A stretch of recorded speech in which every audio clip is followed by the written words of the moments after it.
Hi everyone. Is this working okay? Doesn't sound like it's okay.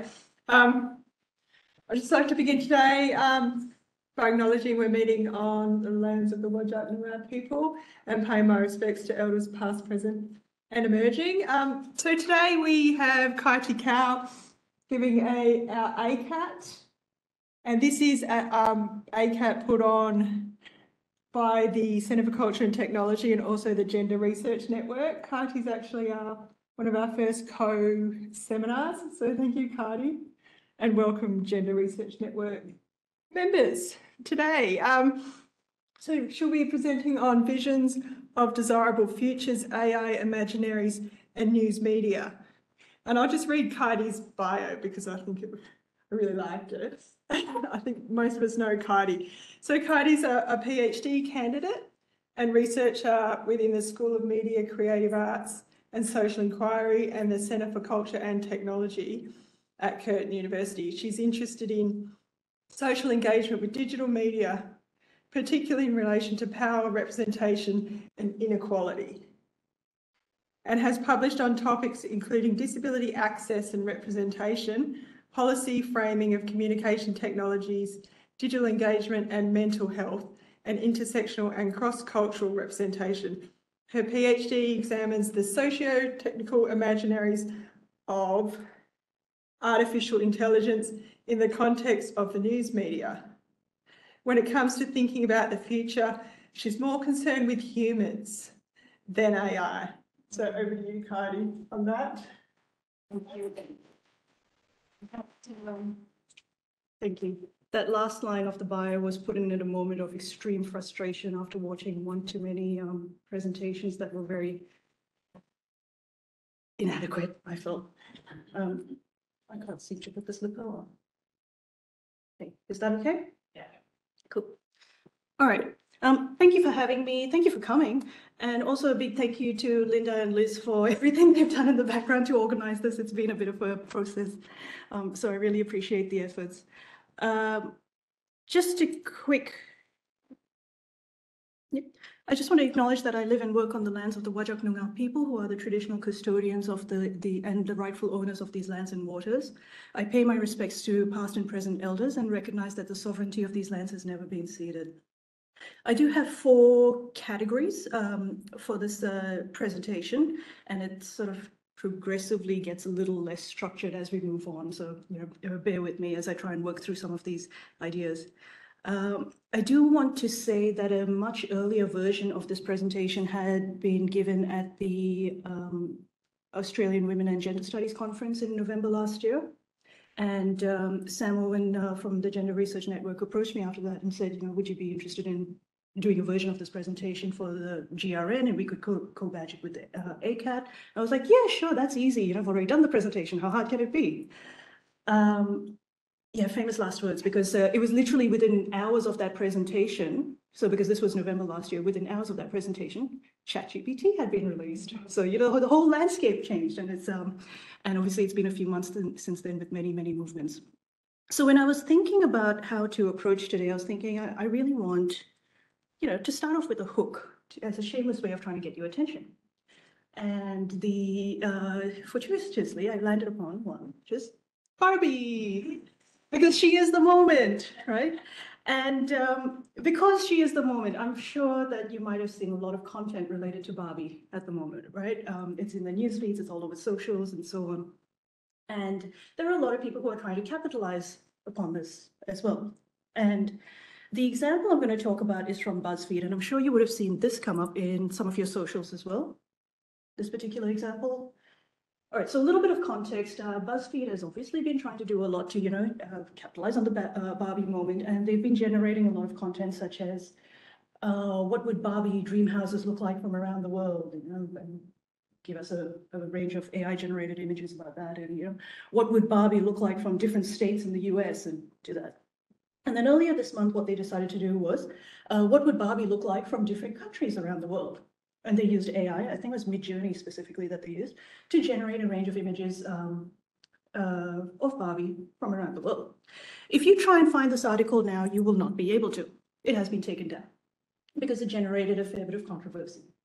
They did try and mitigate this. So initially, I believe first they put up a disclaimer saying, oh, this might represent some problematic stereotypes.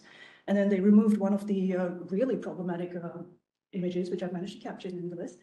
And then they also, eventually they ended up taking it down. However, I have not yet been able to find any kind of admission of wrongdoing or any kind of apology for what's happened or anything like that. So that's interesting. But anyway, for those of you who are not very familiar with this example, I'm going to run through some of the images. So for example, there was a blatant misrepresentation of cultural elements. So these are images of Barbie from Kuwait, from Qatar, Qatar, wearing what is traditionally men's headwear. Okay, so obviously you can see how the AI would have just scraped these images, associated them with, hey, this is Kuwait, this is Qatar, and we're just going to plonk it onto Barbie, never, not really recognizing that it's actually, wrong. There was also the blatant whitewash representations of other cultures. This is Asia. We've got Thailand, Philippines, and Singapore, who are all very, very blonde and mostly blue-eyed. There's also a typo. So misspelled Philippines, but I don't know if we can blame AI for that. There were problematic representations of the subcontinent. So one commenter referred to the image from Pakistan as something out of an Arabian fantasy. Barbie from India has blue eyes, which is not unusual in the subcontinent, but definitely not common. So definitely not a generic representation. I'm also a little bit unsure about the headdress too. As someone from with an Indian background, is like, this doesn't feel representative, but we are a diverse culture, so I'm keeping an open mind about that. Whitewash representations of Central and South America as well. There were a lot of people saying, we've got a huge diverse range of ethnicities in Central and South America. Why are we only showcasing blonde people? And then the ones that caused the biggest controversy and were considered blatantly harmful were these two. So the Barbie from Lebanon was seen against a backdrop of rubble, which, given the context of the recent Beirut explosion, was, quite insensitive. And then, in case you haven't quite picked up, the Barbie from South Sudan has what looks like an assault rifle. So this is the image that was taken down almost immediately and then replaced with something else. But, the point is the damage has been done. So when I was looking at the conversation around this particular article, I broadly grouped the debate into three categories. There was the obvious discussion about, the inherent biases that this kind of AI is bringing to the surface. And that conversation kind of dominated quite a bit. There were also some people who questioned whether AI was really that essential for this particular task, because they pointed out that there are a lot of talented artists from around the world who could have provided these kinds of representations, and not to mention that Barbie also has a Dolls of the World range, that you could have used those images instead. And so the kind of the harm done compared to what could have been done was just really not gelling. And then people also looked at this idea of Barbie being used as a journalistic device, and teasing out, why are we suddenly just defaulting to using AI for these kinds of representations? And I wanted, I'll go through that in a bit more detail in the next slide. Just as a note, I did wonder whether to include the author's name as part of this slide, but then I decided not to for a couple of reasons. So one, it's pretty easy to find if you really want to know. And two, I'm wary of making the author of the article a scapegoat. This might not gel with something else that I'm going to say in a couple of slides, but I am very, very wary of just saying, oh, it's the author's fault, because there are broader systems at play here. So yeah, anyway. But just to unpack this idea of AI as a journalistic device. So we may be aware that there's been a broader push towards AI-generated content in the, well, I'm going to say actually the last few years, decades, but we've particularly seen this accelerated in the last few months, or sorry, I should say this conversation being accelerated in the last few months. Specifically focusing on BuzzFeed, because that's the Barbie example. I want to give a little bit of context. So late last year, BuzzFeed announced a pretty dramatic decrease in their news workers, laying off about 12% of their employees, and they cited the usual, broad economic pressures, the end of the pandemic, etc., and so on.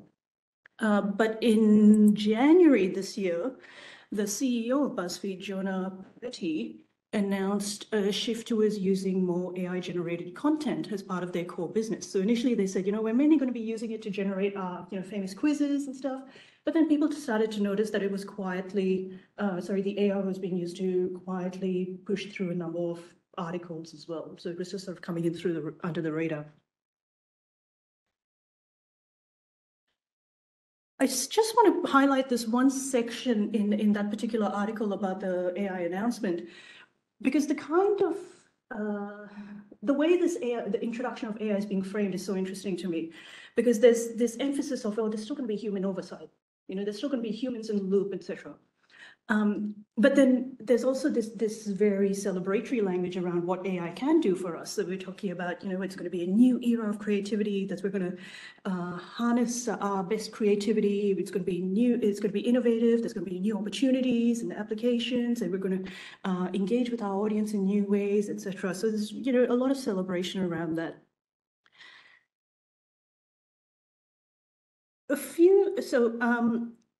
I'm going to start to unpack this idea of the broader news landscape a little bit further later in the conversation, in this presentation. So I'm going to just park that one for now and just sort of leave it in your minds.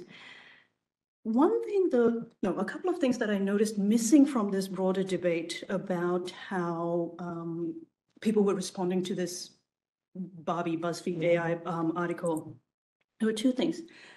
There wasn't really much comment about the author's lack of cultural awareness. The fact that the author of this article, and again, I'm not interested in making them a scapegoat, but I think the point does need to be made that the author of this particular article did not have that cultural awareness to pick out that some of these images were really problematic. And secondly, it also speaks to a lack of editorial oversight, which directly contradicts that little excerpt that I had in the previous slide about, Jonah Peretti saying, we're going to make sure that humans are going to be involved in the process. So again, I think this speaks to broader pressures of the news media landscape, which I'll talk about a little bit further later. So building off this example that I've just shown you about BuzzFeed's questionable use of AI to generate this particular article, what I would like to do in this presentation is really look at the role that news media play as vehicles, I'm going to say, for lack of a more appropriate term at the moment, as vehicles for these broader AI imaginaries. And my intention is not to place any kind of blame on the news media industry at the moment.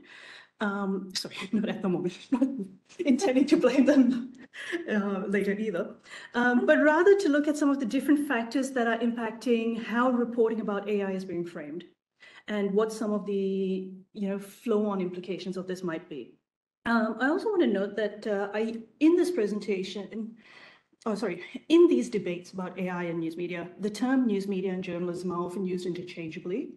I opt to default to news media where possible because I feel that it better captures the broader system, industry, processes that go into creating news beyond just the act of reporting itself.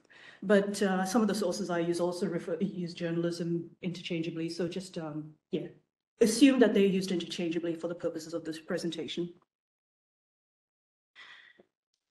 So this presentation is obviously based on my thesis research, which uses Sheila Jasanoff's framework of socio-technical imaginaries to help draw these connections between our sometimes very vague and undefined imaginings, ideas about what technology and society should be like, and the processes by which these become selectively transformed into very real and material impacts on our lives. So Jasanoff explains socio-technical imaginaries as collectively held, institutionally stabilized, and publicly performed visions of desirable futures, hence the title of this talk, animated by shared understandings of forms of life and social order attainable through and supportive of advances in science and technologies. Now, what's useful about this framework is that it takes very seriously the sometimes nebulous and abstract ways in which technology and its relationship with society is being conceptualized, and goes on to draw the links between those in nebulous abstract imaginings and the very practical ways of bringing them into being. So for example, via things like technological design processes, funding opportunities, project resourcing, policy making, market regulation, user engagement, and of course, so much more along the way.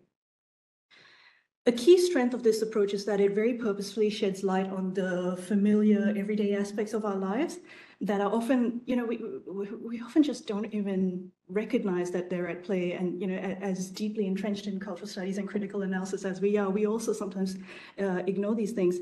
And it draws attention, drawing attention to these aspects can help us illuminate a lot of the things that we take for granted, such as the ideologies that guide us or the biases we don't even recognize are there. And what's been very interesting for me through the process of this, my candidature, is that I've really seen this particular framework grow. So it's not a very old one. It's quite it's relatively recent. It first came forward in 2009 when Sheila Jasanoff and her co-author Sang-Hyun Kim, first published it in an article, and then it wasn't fully developed and explained as a theory and method until they published their book in 2015, Dreamscapes of Modernity. So it is quite recent, but it's really taken off in this AI space where people are looking at these impacts of AI in society and so on. There are obviously many ways in which this can be, the AI and society, AI and socio-technical imaginaries can come together. People often think about, for example, entertainment media, representations of sci-fi, etc.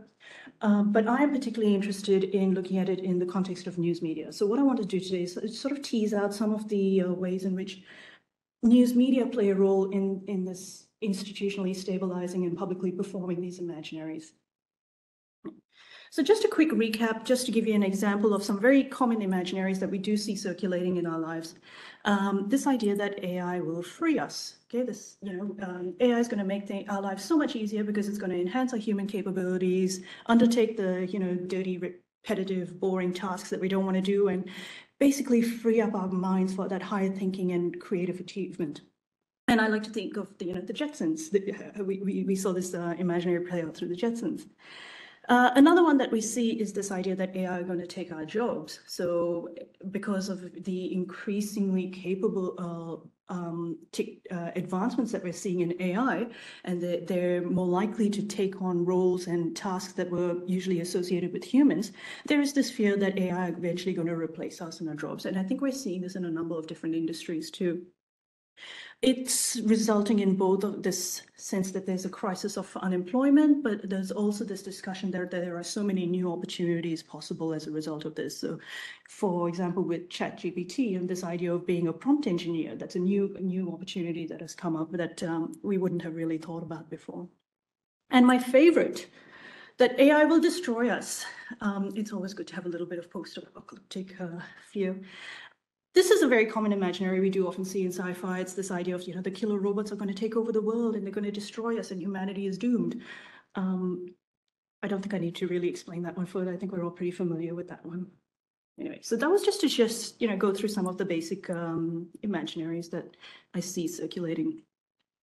What I want to do now is start to connect these more specifically to news media. I'm going to go through three in particular: this idea that AI improving news media, AI taking over the news media, and that AI-driven news media are an inevitability. There's a lot in common with the imaginaries I just talked about in the previous slide, but I think it's worth really looking at it more specifically in the context of news.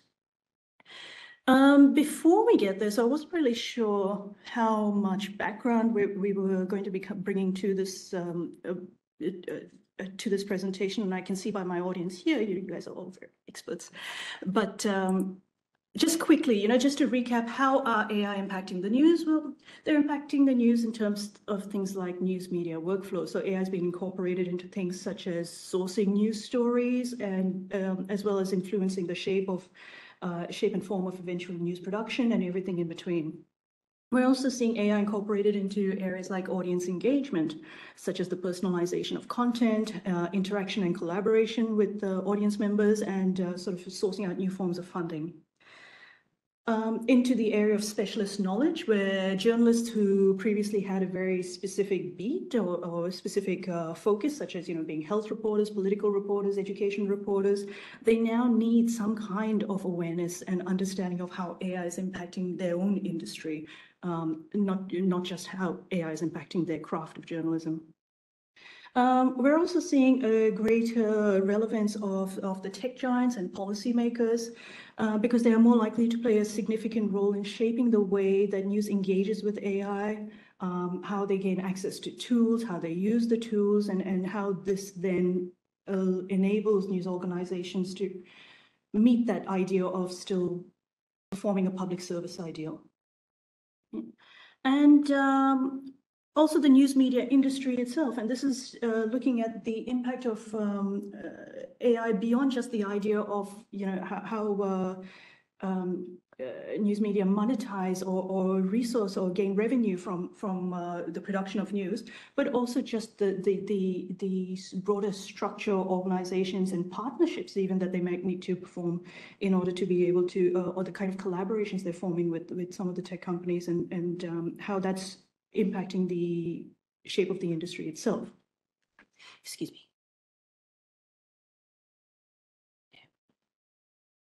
So the first AI and news imaginary that I want to go through is this idea that AI is improving the news media.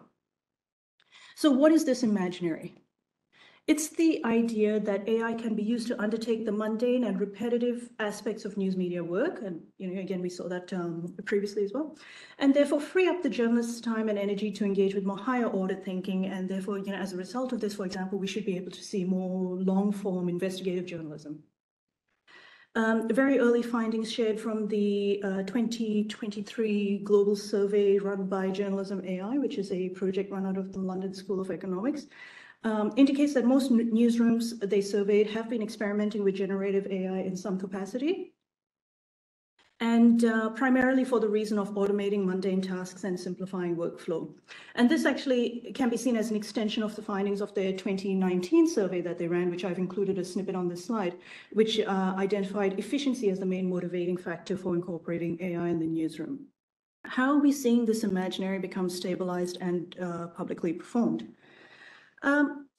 AI has actually been doing this for a lot longer than we might think. So one of the more famous early AI-generated news articles was published in 2014 by the LA Times using a software called QuakeBot.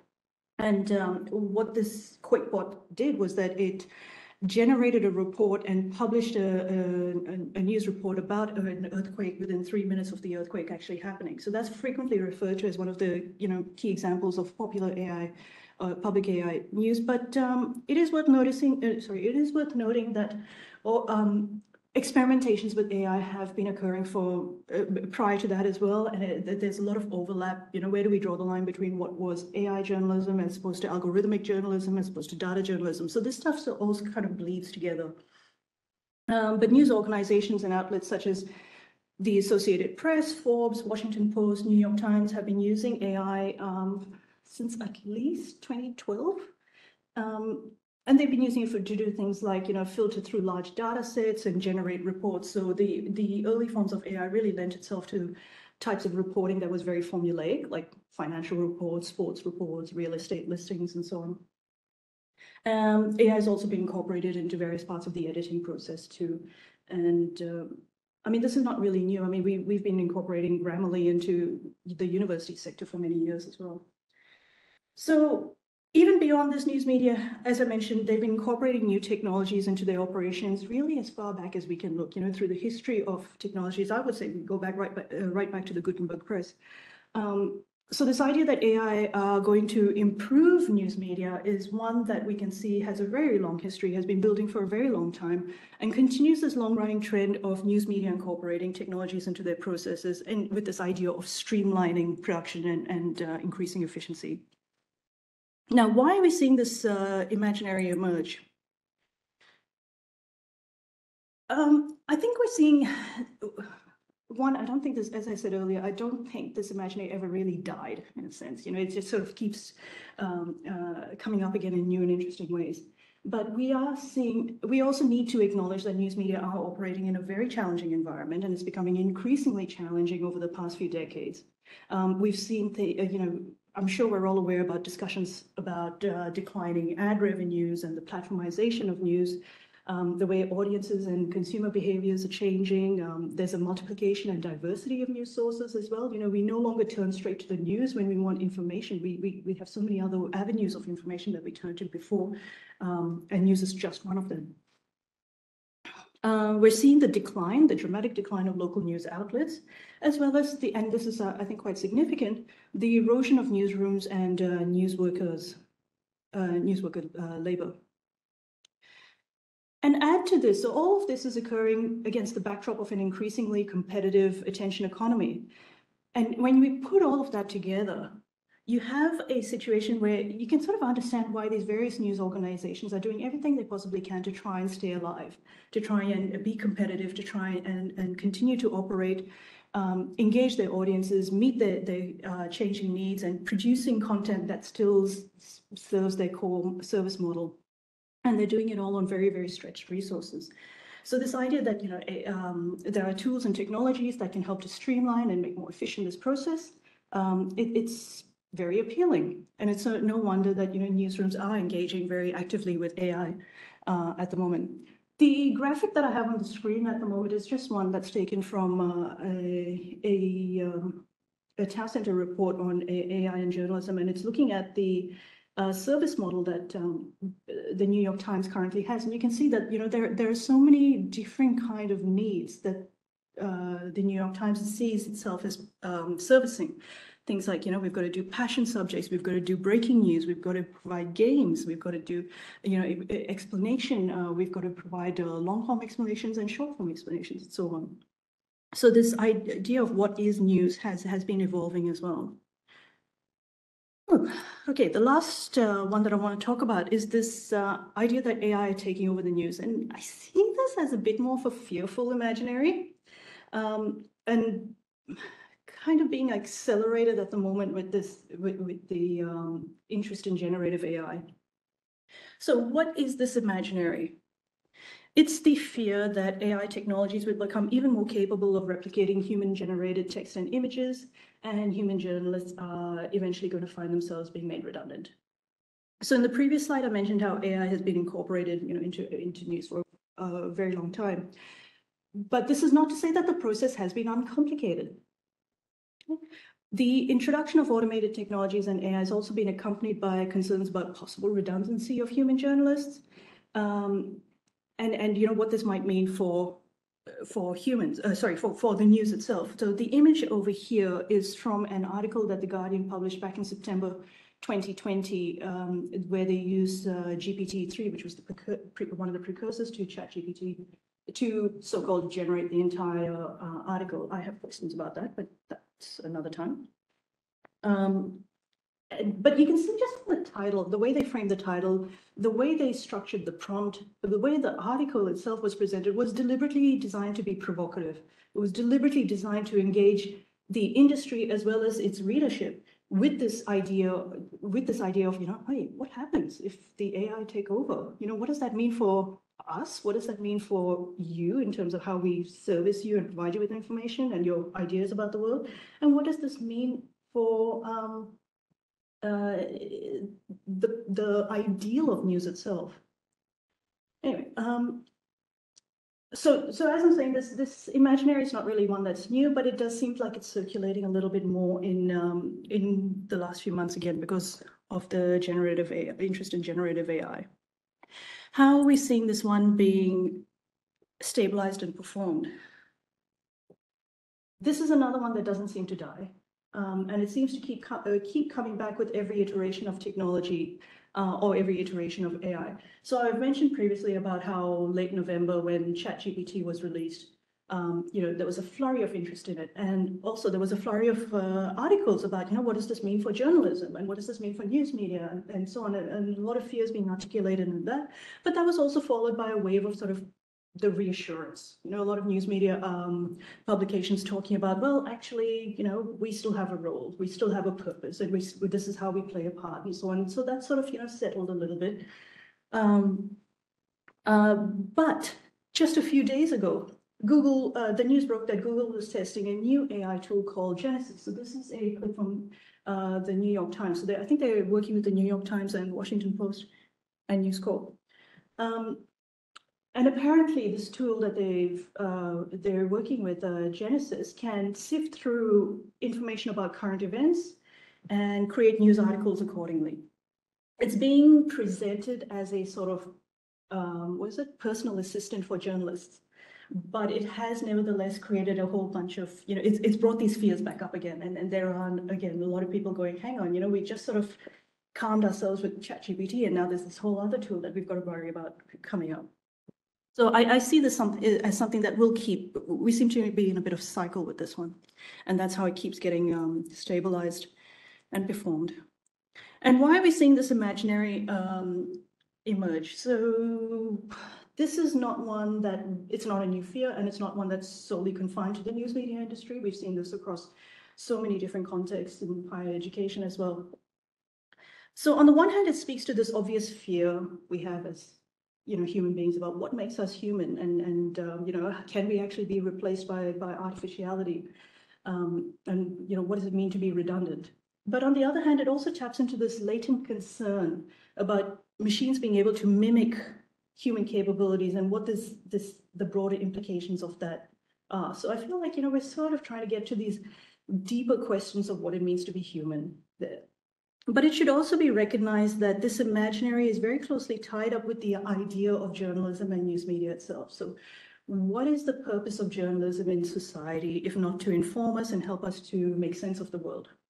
And what happens if we are increasingly using these automated technologies and generative AI to perform that task of interpreting the world to us?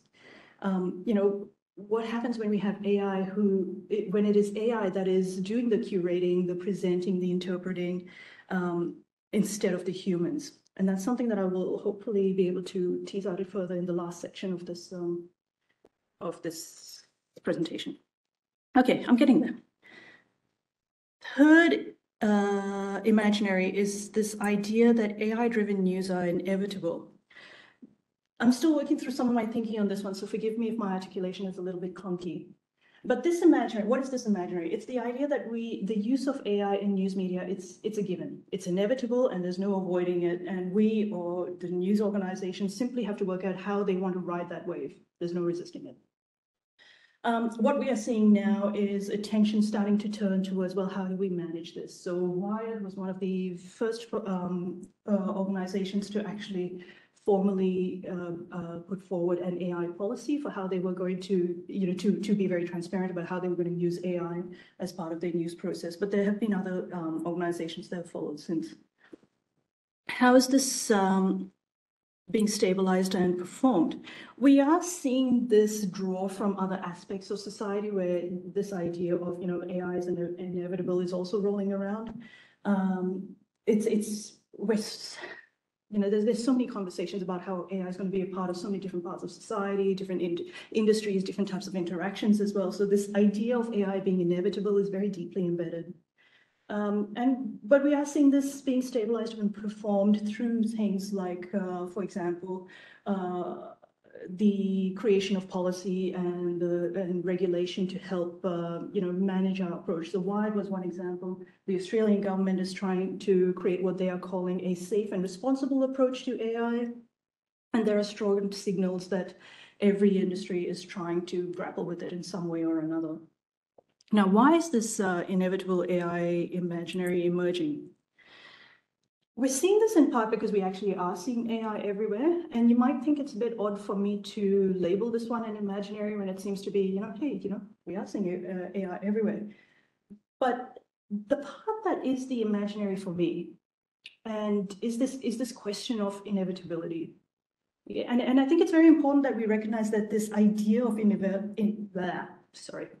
this idea of inevitability is also quite manufactured, and it's perpetuated by instances such as this one, where you have a company like OpenAI just pouring millions into the news media industry to help, further this tie between AI and news media. And of course, this is not new because Google's been doing the same thing. It's been doing the same thing for many, many years. It's also a tactic that we've seen Facebook/Meta being used in the past as well, So for me, what's interesting is because this idea of inevitability kind of distracts us. Okay, if we're focused heavily on how do we manage this inevitable AI wave, we're really shifting our attention away from more critical questions, I think, about, well, actually, is it that inevitable? Is it really a question that we just have to try and manage, survive the juggernaut intact, or can we actually try and guide its path in certain ways? And that's where I would like to move forward from. So I want to use this last idea of inevitability, for lack of a better term. I want to use this inevitable imaginary as a springboard for some further discussion now, and draw your attention to two things. So first is, let's pull apart this idea of inevitability a little bit further. And I also want to briefly touch on this, what I'm calling the politics of the pause. So the open letter, you might have heard of this one, the open letter from the Future of Life Institute saying, everyone needs to stop researching AI for 6 months until we get a handle on this. And I want to use these 2 points to then tease out some of my thinking around how race and gender and inequality play a part in these, or feature into these conversations about AI. Okay. It's been a long time since I've had to do more than a 20-minute presentation. My stamina's gone. Okay, the inevitability of AI. This is not the first time we've seen these ideas about an inevitable imaginary future play out. We've seen it come up in other contexts. So I'm particularly reminded of, say, was it 25, 30 years ago when we were having discussions about globalization being inevitable?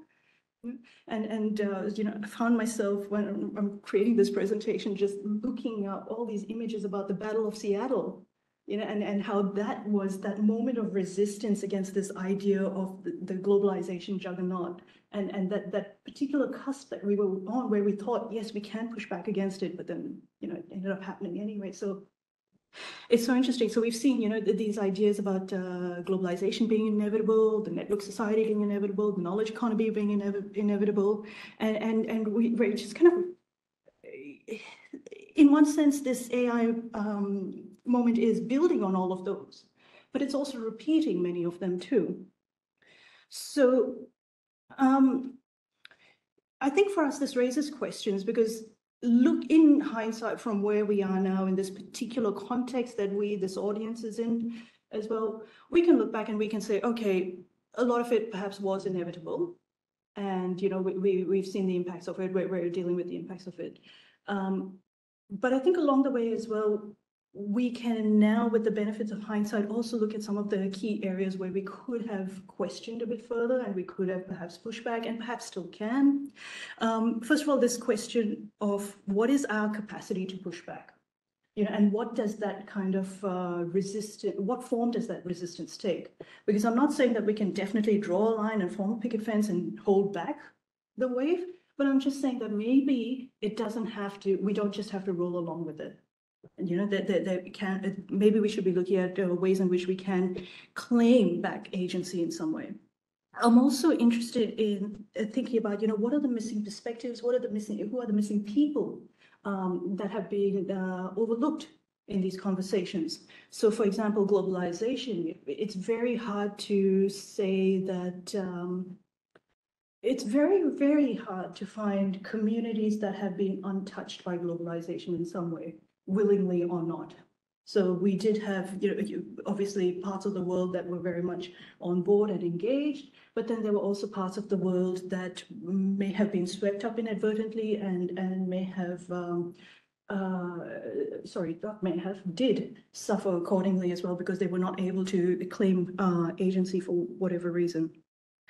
So I think we really need to start thinking about these questions as well and start applying them to this idea of AI as well, and I know this is really old school, but let's bring back the discussions about the digital divide again. Let's revisit some of these fundamental questions. So about the Future of Life Institute and the open letter calling for a pause on giant AI experiments. So this, you probably aware of this, was signed by a number of big names in the AI industry as well as AI research, and was basically just saying this technology is evolving at a rapid rate, and policy is not keeping up. So we need to stop, put a pause, a 6-month pause on research, excuse me, until we catch up in terms of the regulation. What was interesting for me is that one of the key things they reference at the beginning of this letter is the paper by Timid Gebru, Emily M. Bender, and their co-authors on the dangers of, I can't pronounce this, stochastic parrots. The dangers of stochastic parrots, and can language models be too big, which incidentally was also the paper that Timid Gebru was working on where she was controversially fired from Google. Right, and that paper was eventually published as well, but and it's formed the basis, one of the bases for this open letter. So Gebru has actually offered her own critique of this open letter, and there are a few things that I would like to highlight in relation to that. So, and now while I also personally agree that the technology right now is developing at a very rapid rate, and that current policy and regulation is woefully inadequate for dealing with it. There are some things that we do need to be critical of within this letter itself, and I'm talking about the Future of Life Institute letter, and a few things to highlight. So where am I? Some of the language that's used in this letter is a little bit problematic because it tends to sort of troublingly reinforce this idea of sentient AI. So see, for example, in the snippet that I've put up on the slide, this reference to deploying ever more powerful digital minds. Okay, that no one, not even their creators, can understand, predict, or reliably control. So while claiming that we need to step in and exert some kind of human control is, yes, we can understand that, but there's also this, they're doing two things. They're saying, yes, as humans, we need to step in, we need to, control this, exert some agency here, but there's also this underlying implied notion that the technology itself is inevitable, and it has its own kind of agency and desire to take over. So the question of human agency, the agency of the creators, it's almost performative in this sense, and there's no real sense of actually, hey, we're the ones controlling this industry, we're the ones driving this industry, what can we really do, other than just put up a very performative call for a pause. Furthermore, there's a sense in this letter that, we're worried about the threats of the future. We're worried about where this technology is leading us to and what this means about our AI-driven future. And in doing so, it's distracting attention away from the very real concerns of the present. And some of these concerns are things like the lack of transparency, worker exploitation, which I'll get to in a minute as well, how they're reinforcing these colonial and neo-colonial systems of oppression, the very real environmental cost that we're not, really incorporating into these debates about AI, and how it's also exacerbating existing social inequalities. I believe now that the problem of AI, so I'm just jumping backwards a little bit, the problem of AI bias, I think, has been fairly well established, so I'm not going to go through these examples in great detail. I just wanted to highlight, we've been talking about these issues for a very long time. And some work has been done to address them. I will, recognize that. But they are also being addressed in ways that are a little bit tunnel vision. So for example, I just want, one example I'll give you is, and this is going back, we're going back a little bit further than just the AI we're looking at now. Do you remember when Google image search came under fire for not being able to distinguish Black people and gorillas? Yep. Okay. And then their response was basically, we're just going to stop identifying gorillas. But then there was also the, more recently, the gender bias that was shown in images, like, for example, what happens when you search a lecturer as opposed to a teacher? What kind of images come up? What happens when you search for Latina women? What type of, and it was resulting in very sexualized images and so on. So work has been done to try and address this, which has been interesting to see. But I'm also really quite, you can see how that work is being done. Okay, that's, in response to very specific concerns. So that's a specific concern, we'll address that. We're not going to take this mindset and filter it through in other ways. So, for example, if, drawing on my own personal experience, if you are a new mother, and as your new mother at 2 a.m., you are frantically Googling, what is this rash on my baby? right? Because you do that, right? You will see pictures of predominantly white babies. Okay, so you will see how these rashes emerge on particularly white babies. And when you have a baby whose skin color does not reflect that, it is very hard to know, well, hang on, is this what's happening? Do we have meningococcal? What's going on? So this is one example in which I feel like we're trying to address these biases, but it's very clunky. And there's anyway, a lot of work to be done. I'm not going to go through all those. I wanted to quickly touch on the mention of worker exploitation that I highlighted a couple of slides ago. We are not having enough of a discussion about this. The ways in which generative AI and the big data sets, they do need to be trained by using human labor to identify and classify certain things. And that human labor at the moment is largely from, I hate this term, the third world, okay? The disadvantaged countries, the countries that can be exploited, okay? Where we are not necessarily paying these workers a living human wage, a livable wage. We are not supporting these workers with adequate mental health structures to ensure they're not being traumatized, and they are being traumatized with having to deal with some very horrific content. But again, this is not new. Okay, Facebook came under fire for doing this a while back as well. Amazon's been under fire for doing it as well. So we're still seeing these practices being reinforced. We're not really changing the problematic ways in which we are exploiting parts of the world. So another issue I just want to I say quickly, but I'll end up talking way too long. Talking about, I mentioned previously about some of the biases that we don't even realize are existing in our consciousness, and one of which is the whiteness of AI, which Kai-Ti Kao talk about, and it's this idea that AI is presented as very, very white. And we see this in a number of ways. If you look up stock images of AI, they're predominantly white in color or featuring alongside white people. Representations of AI in film and TV are predominantly by white people. Even things like our personal digital assistants, you got Siri, you got Cortana, you got Alexa, and so on. Their speech patterns are coded white, and of course female as well, which is also problematic. So Kaven, it's a great read, and they talk about how this has roots in colonialism, and how this also lends itself to this. When we code these technologies white, we also attribute them characteristics of whiteness, such as intelligence, professionalism, and power, which then links to this the fear we have of machines taking over, which is very much a white imaginary, because the white imaginary has never had to deal with the negative aspects of colonialism. People of color have, indigenous people have. Okay?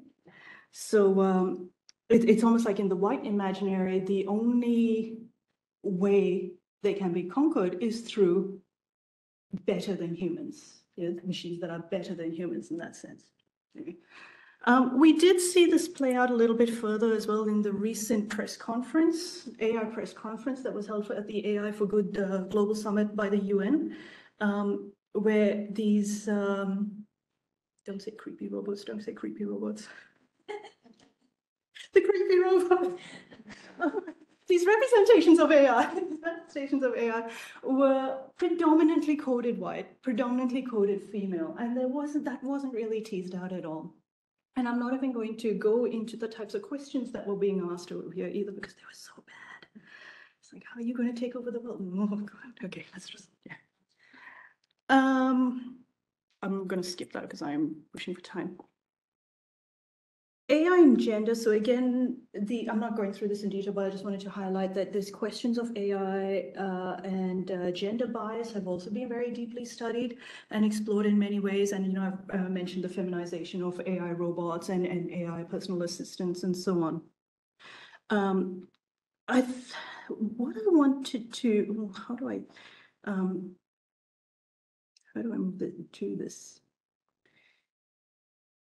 I've been really interested lately in looking at how perceptions of what is feminine have been manifesting in our conversations around AI.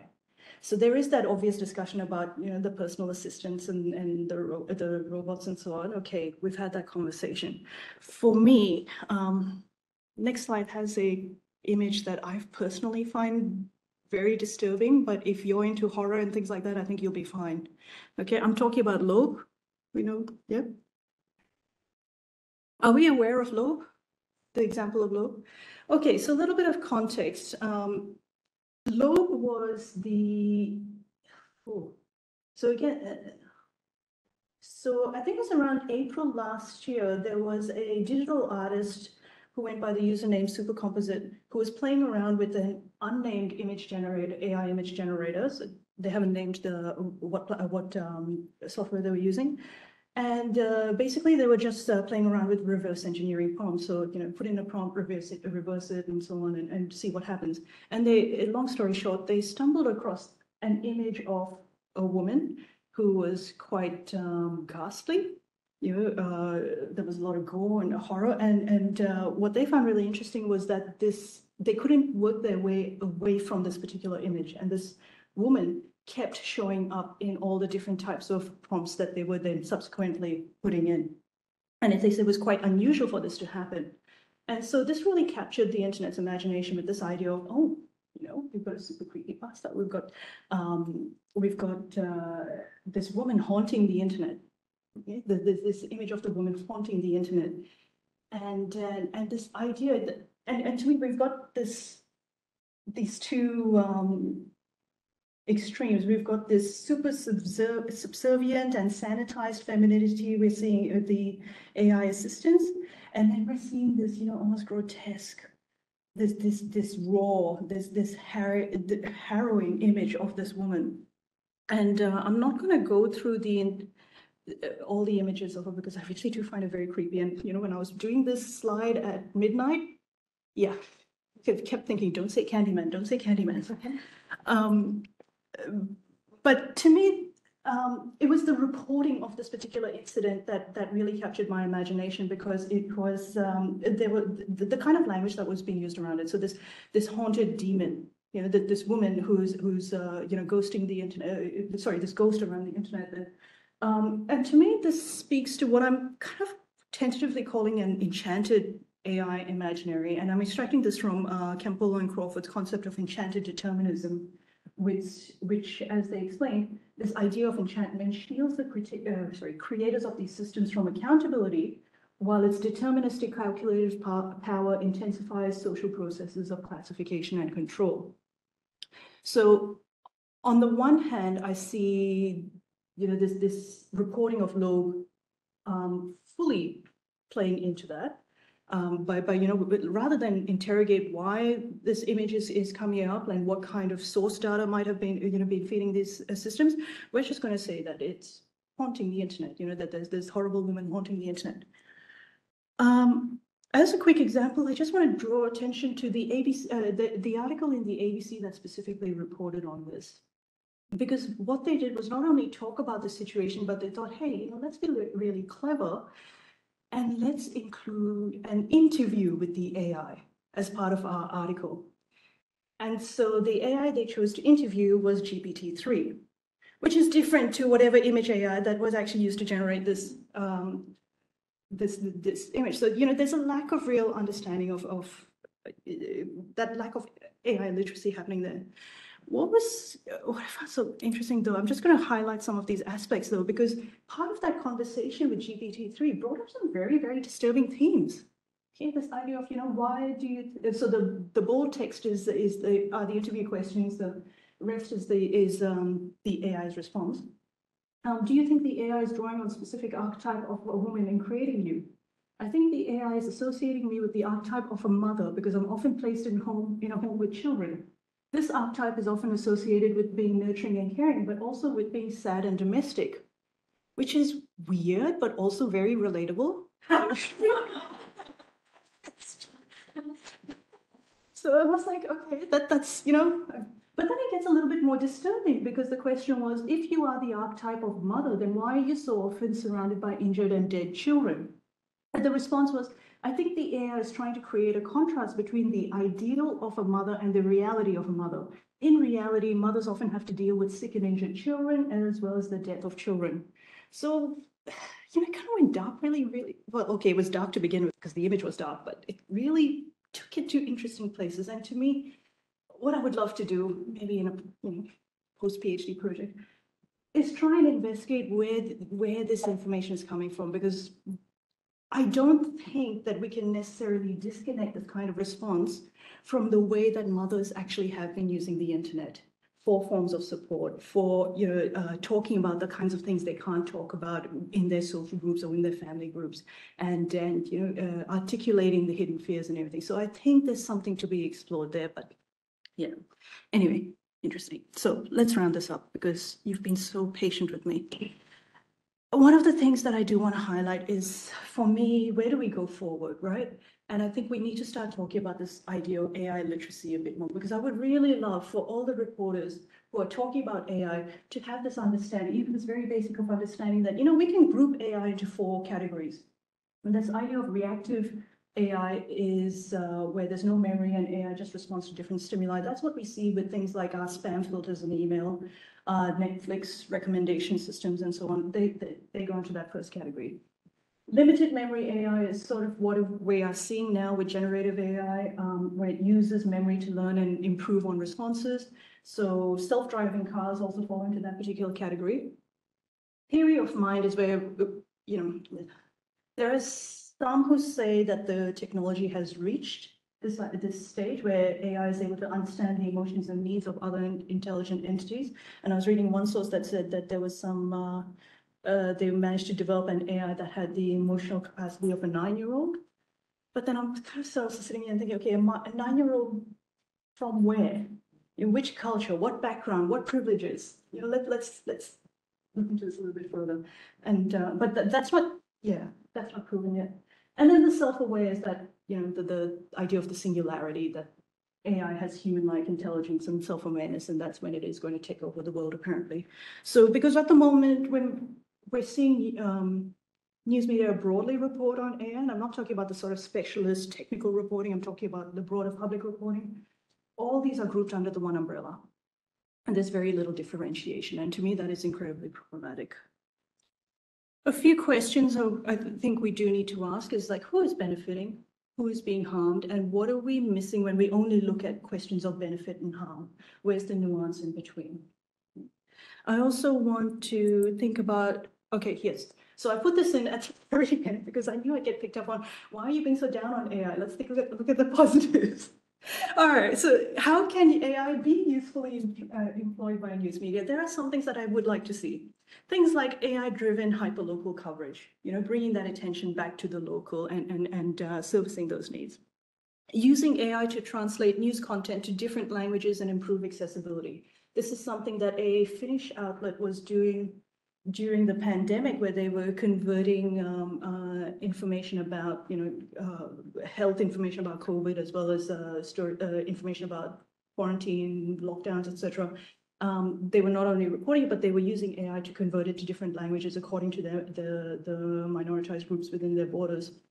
So able to, really service their needs. And when you think about our own government's experience with communicating with the culturally and linguistically diverse communities, which was a horror, you can really see that there are opportunities here for us to perhaps, be a little bit more proactive with how we use AI. I think we also need to think about empowering diversity, both in the newsroom as well as content. Australia does have a very poor record for diversity in the newsroom, diversity that is also empowered. So it's not just, the diversity that's present, but diversity that is actually empowered to make decisions as well. And of course, I'd like to see AI live up to this promise of allowing reporters to produce more deep and investigative stories. All right. So I'm going to end on that note of, again, let's bring us back to thinking about whose visions of desirable futures we are thinking about. And thank you very much for your patience as I worked through some of this material.